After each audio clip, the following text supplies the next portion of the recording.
different parts of Irish mythology. Okay, and in a few seconds you're going to see a fish jump up out of the water, which represents one of the most well-known kind of children's stories of the salmon of knowledge. Okay, the story of a fish who had all the knowledge in the whole world, and the first person to catch this fish, cook it, and eat it would then get all that knowledge. Yeah. So from then on, they'd know everything they ever wanted to know.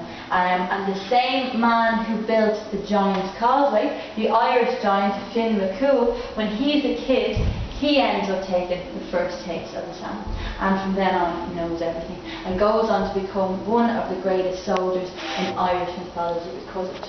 And you'll also see another famous soldier called Cuchulainn. Now Cuchulainn, he's one of the most dramatic characters in Irish mythology, and he was a famous warrior in the north of Ireland, and he was 100 times as strong, 100 times as fast as a normal person. People used to think Cuchulainn was a god.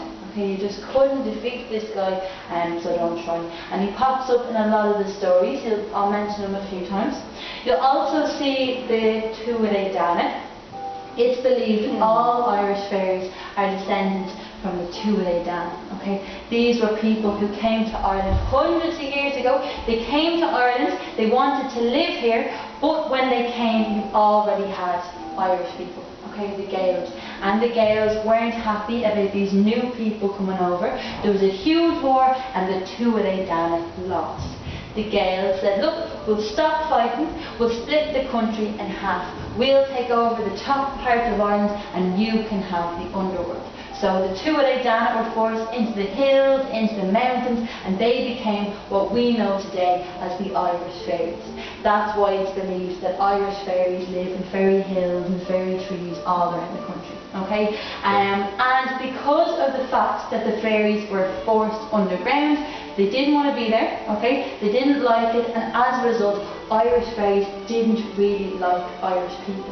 Okay, now they were meant to look exactly like us, just as tall as us. You couldn't tell the difference. And hundreds of years ago, when people strongly believed in fairies and folklore, you didn't leave your house. Okay, nighttime was the only time the fairies were allowed up above land. Okay, so you didn't go out at night time. You didn't even say their name. In Irish, we call them the Sidhe, the fairies. That was considered really, really bad luck, because you don't want to insult them or offend them. So you call them the good people or the little people. And people took it really seriously. You're also going to see Setanta, aka Cuchulainn. Okay, there's a whole story of how Cuchulainn gets his name. Originally, he's called Setanta, and when Setanta is 8 years old, when he's just a boy, he gets stuck outside with this monster of a guard dog. Now, the dog belongs to a man called Cullen, and it's extremely vicious. It's a monster of a thing, and Setanta doesn't have any weapons. The only thing he has is his hurley stick and the hurley ball. Okay, and he's a brilliant hurler. Now, as you see, when the dog goes to attack Setanta, Setanta doesn't run. What he does is, he gets his ball, he throws it up, and he hits it so hard at the dog that the ball goes into the dog's mouth and bursts out the back of the dog's head. Okay, and it kills the dog, and the dog drops in a heap, and everybody is stunned. They were expecting to see Setanta ripped to shreds. They're happy he's alive. They run outside, everyone except the owner of the dog. The owner of the dog, Cullen, walks outside, and he sees his dead dog.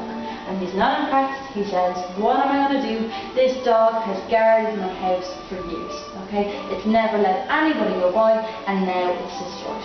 Okay, so Setanta says, well, I killed your dog, it's my fault. What I'll do is I'll get a puppy, and I'll train it to become just as good as the guard dog you had, but that will take me a while, so until then, I'll be your guard dog. And Cullen says fine, and gives Setanta the name Cuchulainn, which in Irish means Cullen's dog, or the dog of Cullen, and that's the name everyone comes to know him as thereafter. Okay, so if you just want to stay and look at the projections here, you can. Alright, when you move